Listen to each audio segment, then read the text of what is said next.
आखिर कौन है ये लड़की जिससे अरमान शादी करके आया है अपने घर में अपने प्यार अभीरा को छोड़कर। वह आखिर अरमान क्यों बढ़ जाता है अपनी बेटी के साथ अपनी जिंदगी में आगे। आखिर क्यों मेकर्स लेकर आ रहे हैं 7 साल का लीप। कौन है ये लड़की जिसकी एंट्री करवाई गई है मेकर्स ने। क्या अभीरा और अरमान अब हमेशा के लिए एक दूसरे से अलग हो चुके हैं या फिर जल्द ही लीप के बाद इन दोनों का मिलन होगा।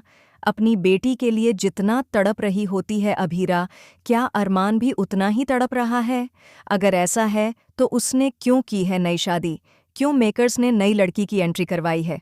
आखिर क्या चल रहा है, यह रिश्ता क्या कहलाता है के सेट पर। दोस्तों, सुपरहिट सीरियल यह रिश्ता क्या कहलाता है में जल्द ही 7 साल का लीप आने वाला है, जिसके बाद आपको दिखेगा कि रूही और आर्यन शो से एग्जिट ले चुके हैं और कुछ नए किरदारों की एंट्री हो गई है।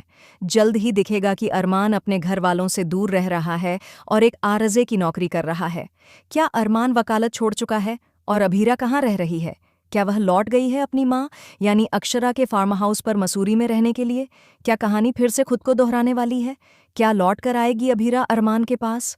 और अगर वह लौट कर आ भी गई तो क्या नई पत्नी जो अरमान की है और उनकी बेटी की माँ भी है, उसके सामने खुद को प्रूव कर पाएगी। क्या अभीरा कभी अपनी बेटी से मिल पाएगी और क्या नाम होगा उनकी बेटी का। ये सब तो आने वाले एपिसोड्स में ही पता चलेगा।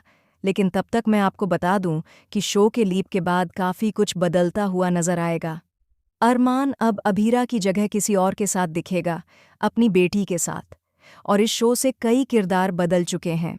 दादी साहब भी बदल चुकी हैं और कई किरदार शो से बाहर हो चुके हैं।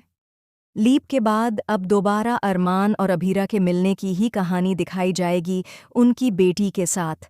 तो आप कितने एक्साइटेड हैं इस लीप के लिए, हमें कमेंट करके बताएं। और ऐसे ही धमाकेदार ट्विस्ट्स को जानने के लिए चैनल को अभी सब्सक्राइब करें।